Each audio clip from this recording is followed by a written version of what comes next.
Se não tiverem familiares que desejam isso, porque há muita repulsa de familiares que não querem mais os seus entes, não deveriam fazer isso. Mas há muitos que... muito difícil. Eu tive um irmão que passou por Você esse viveu essa processo experiência, né? e ele infelizmente chegou a conhecer o crack.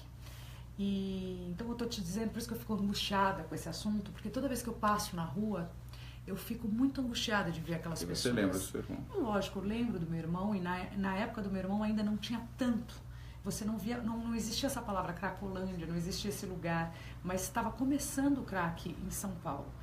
E então me arrepia, porque obviamente ele morreu, que infelizmente é o fim da maioria dessas pessoas, desses jovens que estão na rua e ainda insistem em experimentar alguma droga, né? O problema é você experimentar essa droga. Você viveu essa experiência em casa. Pois é, e aí eu te Perdeu pergunto... seu irmão para as drogas. Para as drogas com 28 anos de idade. E me disse o seguinte, não experimente. Nunca chegue perto. Não tem essa curiosidade, porque o problema é você experimentar. Tem gente que pode experimentar e não gostar, e tem gente que pode experimentar e amar. E aí não volta. E aí não volta mais. E o crack, naquela época que eu fui procurar uma maneira de entender um pouco melhor essa doença, porque é uma doença, a partir do momento que você começa a utilizá-la, você dançou. A maioria das pessoas me falavam assim, Adriane, o crack é um caminho meio sem volta, porque ele é destruidor para a saúde, para o cérebro. Então, o que eu te pergunto é assim, você até leva essas pessoas... A gente tem esses lugares que pode abrigar tantos craqueiros e tantas pessoas... Tem. Existe tem. Um lugar com espaço para todo mundo? São 4 mil hoje em São Paulo. Na rua? Na rua. 4 mil psicodependentes, especialmente da pedra do crack. Nós temos comunidades terapêuticas para o atendimento a essas pessoas. E nós temos que acreditar que tem volta. Isso que, infelizmente, não pôde ocorrer com o seu irmão, ele não voltou e foi se autodestruindo até perder a vida. Nós acreditamos que com o tratamento eles possam voltar a ter uma vida normal. E, se possível, como era o teu caso e da sua mãe, de reabrigar essa pessoa num lar, numa casa. E mesmo que isso não exista, temos outras comunidades religiosas que aceitam fazer esse trabalho de acolhimento a essas pessoas.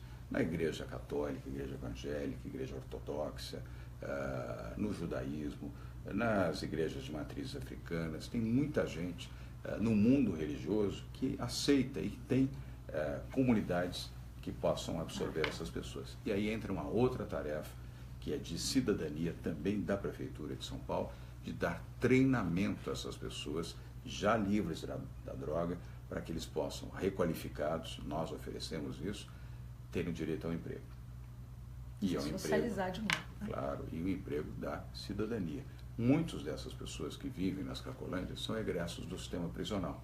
Assim como na população em situação de rua, alguns vêm do sistema prisional e que, infelizmente, há uma discriminação injusta e incorreta de não aceitar aquele que cometeu um erro no passado, pagou caro, pagou duramente com os anos de prisão e que quer voltar ao trabalho e não consegue por ter sido egresso do sistema prisional.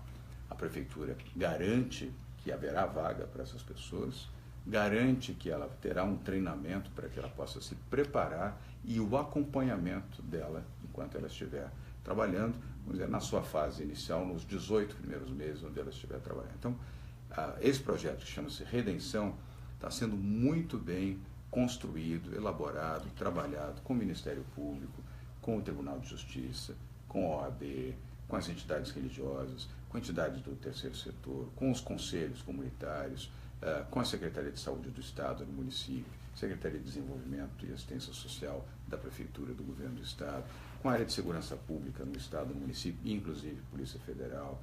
Enfim, há um conjunto de ordenação de ações como nunca foi feito anteriormente. Aliás, eu fico feliz quando ouço o testemunho do Ministério Público da cidade de São Paulo, onde nós já estivemos 3 vezes discutindo isso. Eu estive 3 vezes, os secretários da Prefeitura já estiveram 5 vezes.